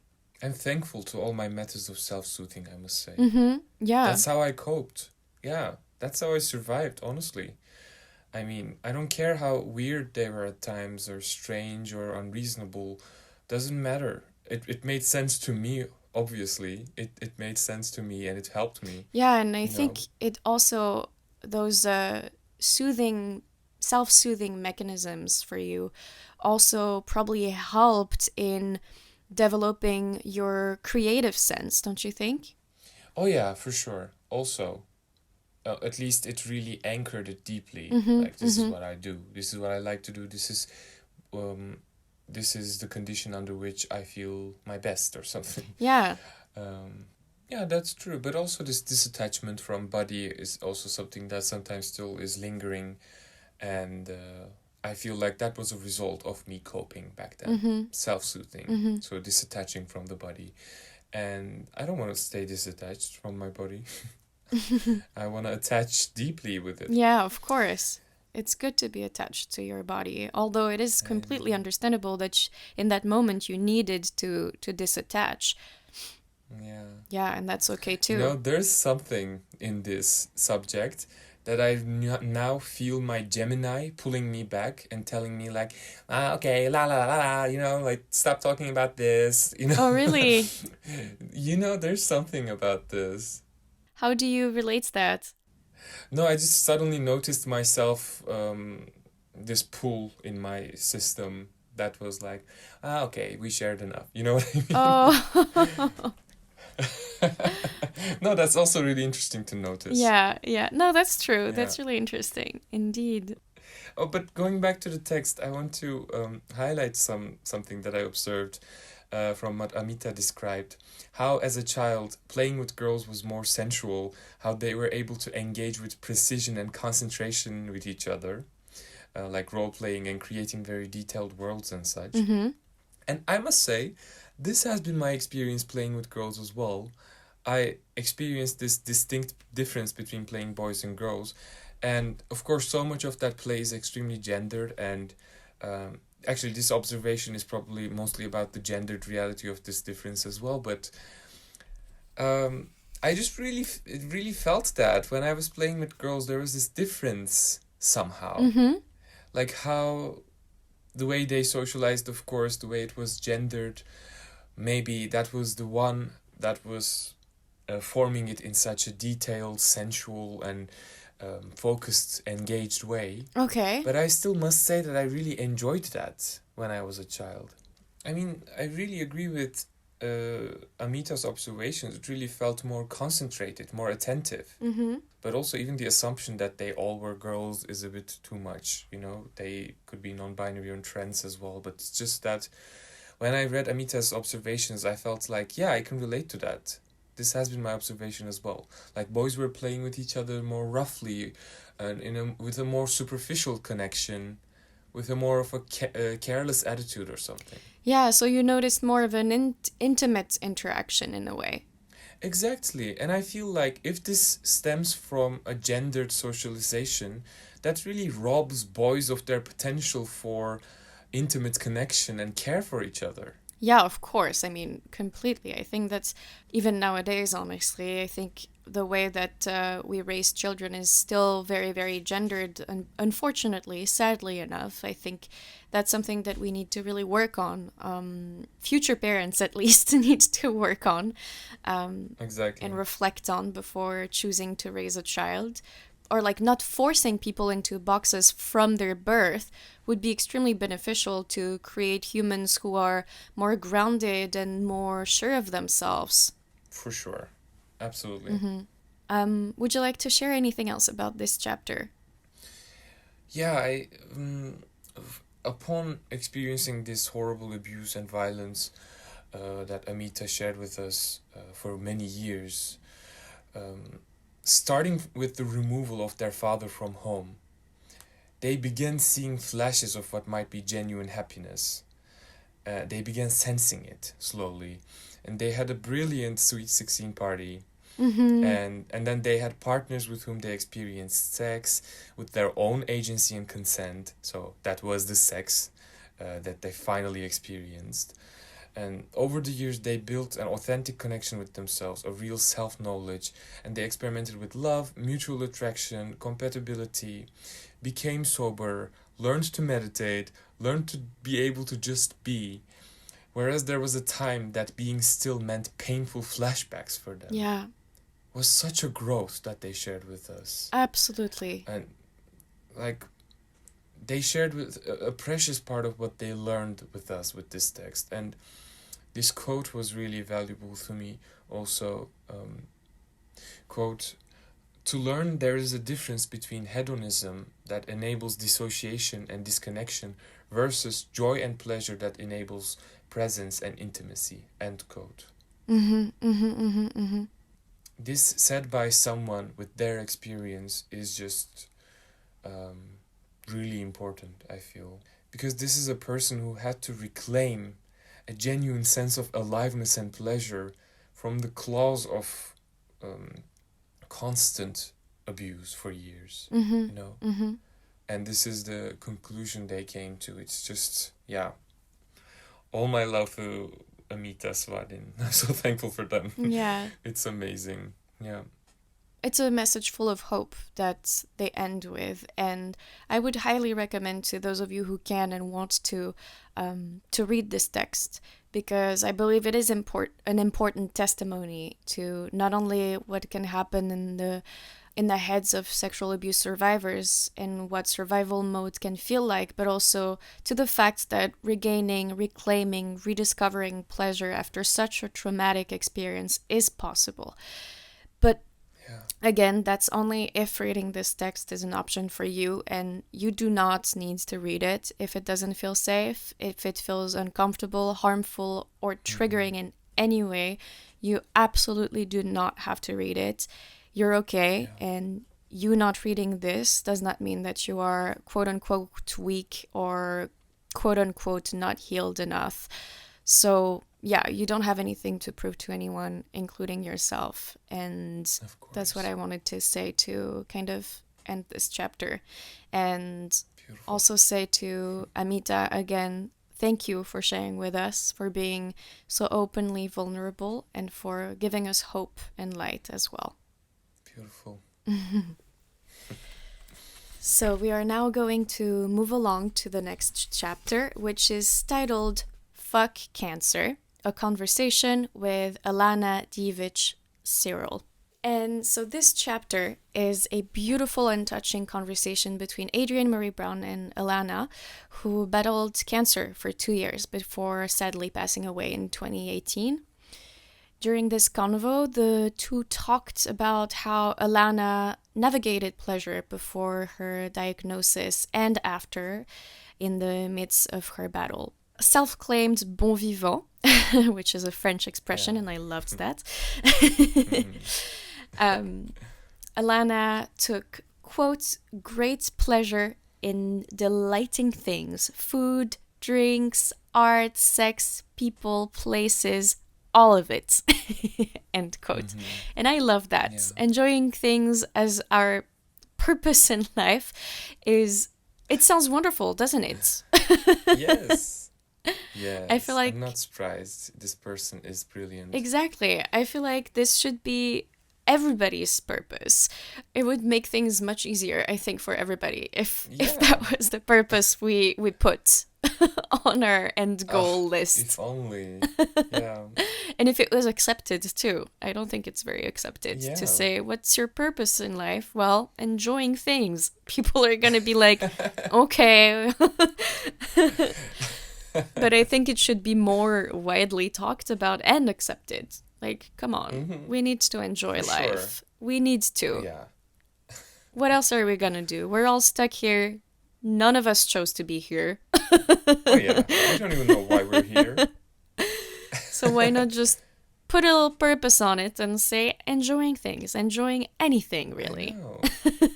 I didn't sign up for this. I didn't sign up for anything. I didn't sign up for anything. I don't remember it. If I don't remember it, it means I didn't sign up for it. So just let me enjoy it. Stop it. Yeah. Oh my goodness. So I really love that was Alana's first answer, honestly. I really appreciated that when she talked about her pre-cancer diagnosis relationship with pleasure. But what did you think of this conversation, Marius? Oh, Alana Devich Cyril is the person this book is dedicated to, actually. In the dedication page, you see it. Adrienne Marie Brown saw Alana as one of the pleasure teachers, mentors, and it's really clear why. And I can honestly say that one of the best things I got out of this book is that it introduced me to the wonderful, beautiful Alana. I read her entire blog that she wrote during her battle with cancer. It's 2bitesoficecream.com. And I felt so much love for her. And from the videos I saw of her also, and her film My Life Interrupted as well, it's immediately clear that she fully embodies a delight of life, delight of sex, exercise, an amazing meal, good music, theater, literature, admiring the moon in all its phases, that she shares with us. And really, in this chapter, as well as, she just had such a valuable experience and information to share with us on how her relationship changed to pleasure during her fight with cancer. How sometimes pleasure became inaccessible and for a person like her, and how she felt at times that she lost the point of living, that her body betrayed her. How sometimes these effects were related to a medicine she took, and how stopping that medicine made her feel better. These are all, I think, really important information and experiences that she shared with us. Yeah, very valuable. Absolutely. Yeah. I mean, I really love how Alana opened a new path, right? In the way that she shared so intimately her entire journey, but also her relationship to pleasure all throughout. This very, of course, traumatic experience, being so ill and having your body change, your mood change, your energy change, and yet still seeking to pursue pleasure through pain, through all of that. I feel like it's very important and such valuable lessons that she shared with us. I'm very grateful to have this conversation included in the book, and I think Adrienne Marie Brown did a wonderful job too at interviewing her, although I can imagine Alana was such a wonderful person to interview. Yeah, for sure. You know, Alana's film My Life Interrupted is available on Vimeo. I recommend everyone to watch it. I would love to watch it. It was beautiful. So beautiful. And I think among her community, I thought I saw Malachi Garza, by the way, in it, but I'm not sure. I guess also Toshi Regan even, and Adrienne Marie Brown for sure was in it. She was so beautiful. And it was such a pleasure to get to know Alana more intimately than just on text, on the text of this book. To get to see her chemistry with her husband, Mac. Yes. And seeing Alana's energy, and her face is so open and her eyes are so deep and attentive and kind. You really see that on her entire energy. And towards the end of the film, she says that cancer reminded her that we are here on earth to experience pleasure. She says that pleasure is a practice. One can fall out of it or can practice it like their life depends on it. Wow. Hell the fuck yes. Yeah. Oh my God. That just sent chills down my spine. So bad. I mean, so good, but so bad. I know.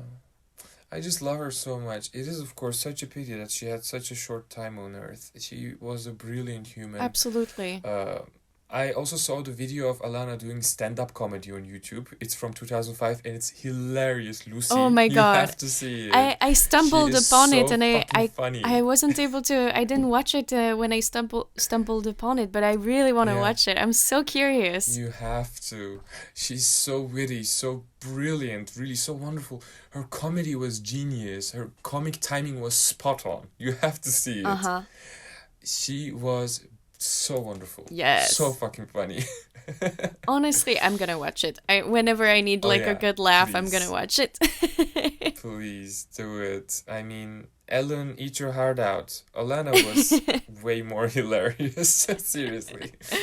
I also read a text, by the way, by Micha Kai on theglowup.theroot.com titled Life, Loss, and #loving Alana, a Valentine. Beautiful text. Ooh. It helped me get to know her and her husband better. I really recommend giving it a read as well. Okay, wonderful. Thank you for the recommendation. Yeah. I have one last one. Yeah, go for it, There's actually please. a memorial page for Alana. A beautiful page curated by Alana's family and Mac as well. I saw it, yeah. It's Alana Devich Cyril, thewholeworks.com.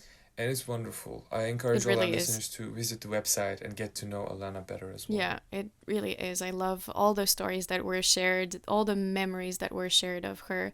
It's so nice to see Alana through the eyes of those who loved her so dearly. We hop along so many different points of her life in the form of somebody's memory of her. Yeah. Yeah, and I feel like her openness really almost allows us, total strangers, to feel like we intimately know her in some way. Yeah.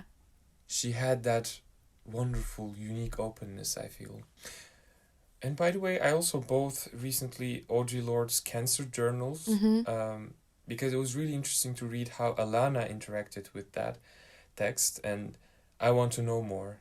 I want to see how I would interact with it and see Alana's points about that text as well. So I'm really curious to that as well. Yeah. Would you like to share anything else about this interview, this conversation? I'm extremely happy that it's here in this book. Me too. It introduced me to a brilliant person. And I'm really glad that we were able to convey that to our listeners as well. And perhaps some of them will feel encouraged to get to know her better too. Yeah, definitely. I would recommend to anyone listening to really look into Alana and get to know her for yourself. I'm pretty certain it will bring you a lot of joy. Absolutely.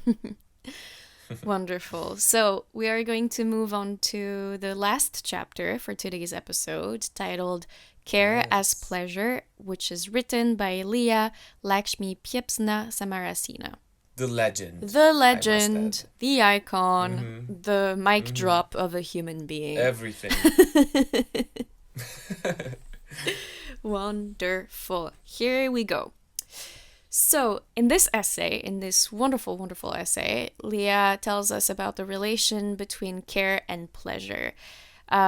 Starting off by sharing a few of the experiences in her life where both care and pleasure met or meet. And the first example shared is, quote, me and my partner hanging out in bed during a quote-unquote bed day, constantly communicating about what hurts and what positions our bodies need to be in, offering to make each other tea or bringing over the chips, spooning, reading, telling stories, making out and napping in the middle of a massive pillow pile.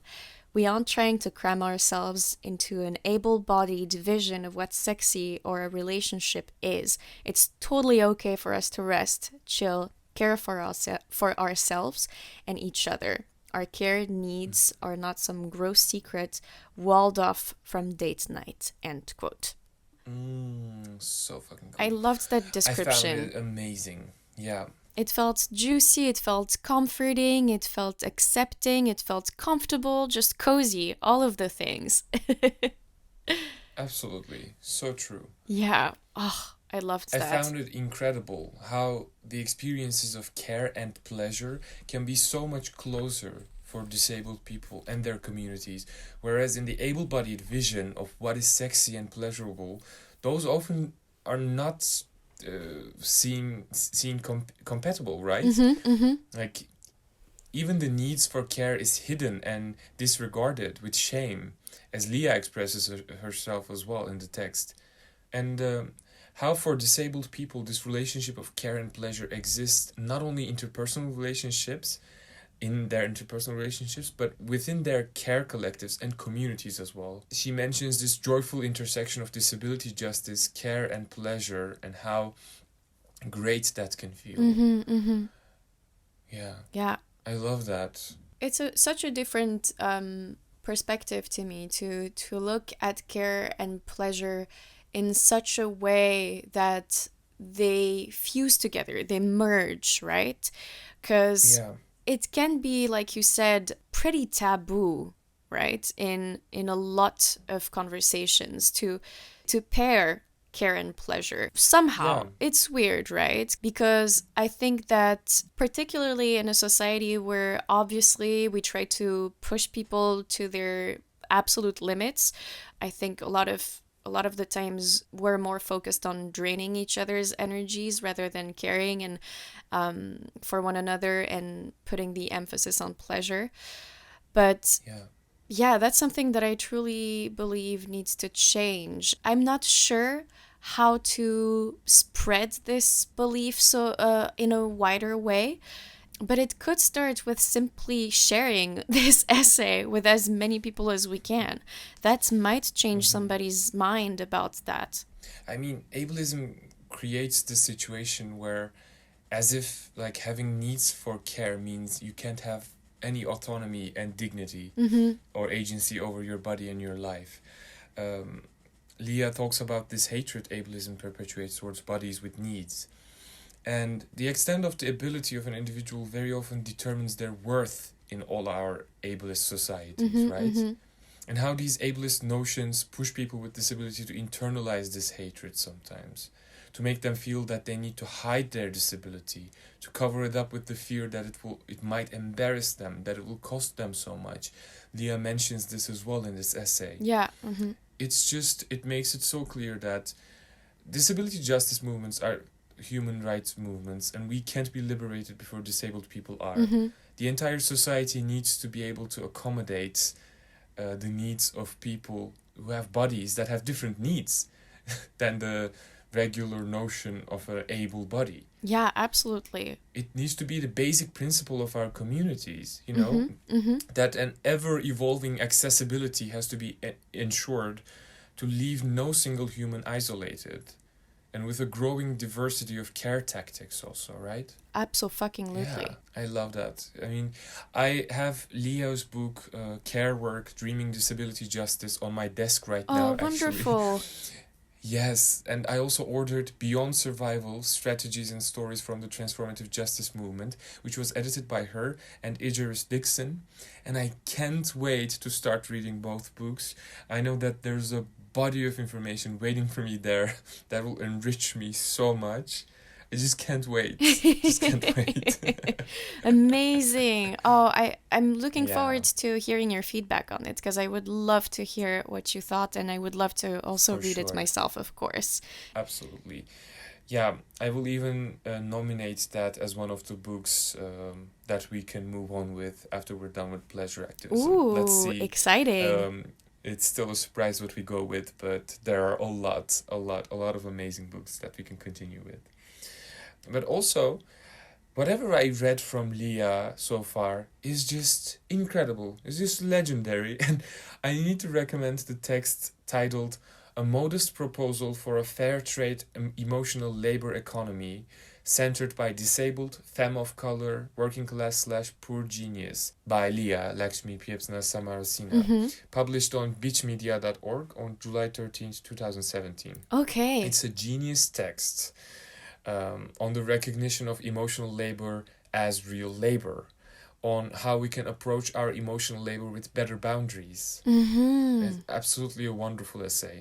I recommend everyone to read it. Oh, that's so interesting. Great. I'll put Yeah. it also in the episode's notes, all the recommendations that you told us during this episode, because I think that's really nice to have as a little suggestion or recommendation library. That would be really cool. Perfect. Yeah. That's a really good Amazing. idea.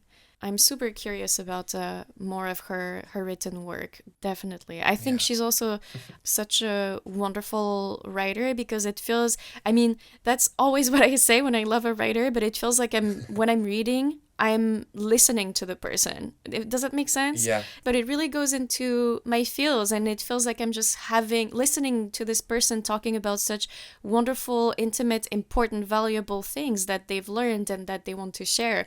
I can only imagine how wonderful the rest of her work is. This entire book is filled with the kind of text you just mentioned. Yeah, I that's think so we true, did- actually. We made a great choice by starting with Pleasure Activism by Adrienne Marie Brown. Oh, yeah, such This a great book start. itself is that text you just mentioned, literally. Yeah. Yeah, I really Yeah. appreciate how Adrienne Marie Brown decided to share with us such wonderful people. And I'm thankful for every single person who participated to this book, honestly. Wonderful, wonderful, wonderful. I also really appreciated in this chapter the way that Leah shared about another moment of in her life where both care and pleasure meet, and that's actually the last one, where basically I mean, I don't want to spoil it fully, but it ends with pooping.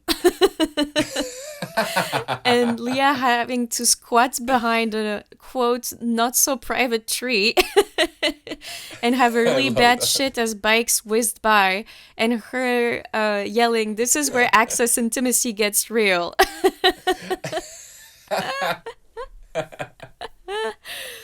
And I just loved it. I mean, Yes. that is like the definition of intimacy with your friends, and especially like for such a moment, which can be perceived as like, oh my god, embarrassing, I'm pooping in public. But instead of going that route, Leah was like, "Yep, this is where access intimacy gets real."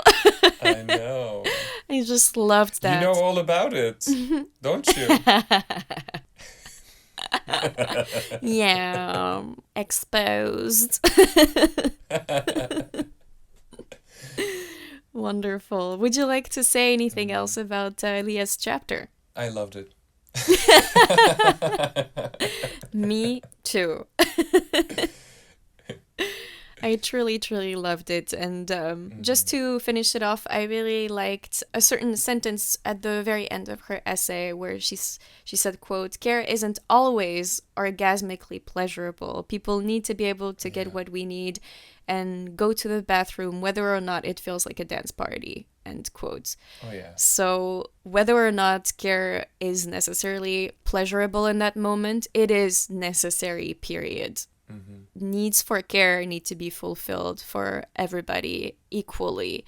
And we need to stop looking down on people who have different needs physically, mentally, emotionally. Yeah. We need to create a more solid support system for those who need it the most. Yeah, exactly. Absolute accessibility. Exactly. Most of the time, it's so easy, but people are just too lazy or too careless about it.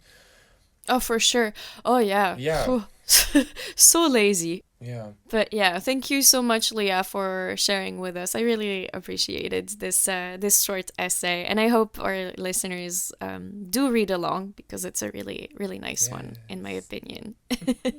Love it, love it, love it. Yes, but once again, we have reached the final destination of today's journey. But I actually have a little pleasure question for Ooh, you. wonderful. Sometimes when I watch Kylie Jenner's glamorous life on Instagram, on her stories, I think to myself, I couldn't help but wonder if she knows anything about pleasure activism. And I wonder if I would ask her about it by the poolside, how would she engage? And in general, how the wealthy engage with the liberatory theory of pleasure, or do they even, Or are they too busy embodying it without having bitten the apple of knowledge, They are maybe still in the Garden of Eden because of their conditions. That's very interesting. They are just enjoying it, whereas we are theorizing it, we are learning about it. It just made me think, like, sometimes how the wealthy don't even know as deeply as we do what they have stolen from us. And how in the absence of it, we grow to learn so much about it, right? How so much of our pleasure is stolen so terribly that we find ourselves going so deep into it, in theory, in practice, and in effort in reclaiming it. Whereas for someone like Kylie Jenner, constant pleasure is probably maybe a given. Of course, I don't know her life. Of course, she is human and has her own pain and such. But it's just hoarding of pleasure and their direct access to great pleasure that we probably can't even imagine, can't even perceive. It's just so interesting how they relate to that. Are they even like self-aware of how blessed they are with so much access to pleasure? I wonder as well, honestly. I've asked myself this question many, many times, and maybe we should ask them. Maybe we should actually ask those questions to someone who has this level of wealth and easy access to pleasurable things. But yeah, is there an in-depth reflection behind the consumption of pleasurable things for people who have such easy access to it? Or is it just, like you said, almost an automatic thing? Yeah, I mean, I don't know. Yeah. I don't know. I wonder if there's any dimension to it, if there's any depth to it, if there's any consideration of like, I claim pleasure today in the face of this oppressive world. Yeah. Yeah, but oppressive how? For you, Yeah, and especially, I mean... If I begin counting her privileges, it would take a whole episode. That's exactly what I wanted to say. I think it's very different for someone like Kylie Jenner, who was born into a family who was already very privileged, very wealthy, very successful, very famous. I think she was 10 or 12 when they became famous. Yeah. So... And before that, they were already very, very wealthy. So I think it would be different for someone who maybe wasn't born in such an abundant wealth, but who reached it at some point in their life somehow. Maybe they reflect a bit more on their access to pleasure and their abundance of pleasurable things, or at least pleasurable in our eyes, I wonder if that makes a difference or not at all, or if even if you weren't born in such wealth and privilege, once you have access to it, do you forget about the appreciation and reflection and questioning of it? I have no idea. I don't know. I am really curious. I truly am too, yeah. Yeah. But you know who is definitely aware of pleasure activism? Who? Beyonce motherfucking Knowles, because she sent Adrienne Murray Brown a gift. Oh, that's amazing. Did you know that? No. When she had this new collection from Ivy Park, she sent a box to Adrienne Murray Brown, which I loved so much because Adrienne Murray Brown is not an influencer, you know. Beyonce didn't send it to her so that she can fucking advertise that collection. You know what I mean? I think Beyonce, my idea is that I think Beyonce really appreciates Adrienne Murray Brown's work. Her pleasure activism. I feel like maybe Beyonce even listened to her speak in certain online speeches and events. And honestly, that wouldn't surprise me at all. Yeah. I feel like I can really see Beyonce valuing this idea. I think so too. I'm so happy that she sent Adrienne Murray Brown a gift. That's so cool. Yeah, me too. I was so happy. I'm so jealous. When that happened. I'm so jealous. Oh, she deserves it. She does. Fully. Absolutely. I mean, I'm jealous also of Beyonce for having Adrienne Murray Brown's address, not to sound creepy or anything. Oh, yeah. By the way, yeah, actually, that's what I meant. Yeah, exactly. Yeah, same. That's what I meant. Like, Beyonce deserves Adrienne Murray Brown's address. They deserve each other, honestly. Oh, yeah, they deserve each other. Yes, queen. Period. That's all from me for this episode. Yeah, well, I mean, thank you so much for joining me again. Yeah, my dear my Mayes. Pleasure. It was a long one, but it was great. It was a very long one, but it's really nice. Yeah. We covered a lot of things. I feel like we say that every episode. We just... We're just a little chatty box. Yeah. That didn't mean anything, by the way. Chatty box? What was that about? Anyway. Okay, Grandma. Anyway, I think we're getting a little bit delirious from talking to each other for 2.5 hours. Mm-hmm. Yes, I'm lacking some oxygen for sure. Me too. But yeah, thank you again to our listeners for joining us today. We really hope that you enjoyed yourself and that, you learned a few things and maybe it encouraged you to read the book or not. It's also fine to just listen to us, honestly. Mm-hmm. But do engage with Adrienne Murray Brown's work and all of the people that participated in the book. That will, no jokes, benefit your life tremendously. Mm-hmm. Thank you so much again, Mayes, for joining me today. And I'm so excited for next episodes already. Same. Looking forward. Yes. All right. Have a lovely, lovely life. Nice knowing you. Nice knowing you. And I hope I'll see you soon after this whole curfew shit is over. Yes, see you soon, Lucy. Bye, Mayes. Bye, everyone. Lots of love, everyone. Bye-bye. Bye. And cut. As always, our music is by the very talented Patrick Villinga, and our graphic design is by the amazing Yuri Sato. You can find us on Instagram, as always, at Soft Edges Podcast, so join us there if you feel like it. Thank you for joining us today. We love and appreciate you more than you can think. All right, until next time, bye-bye.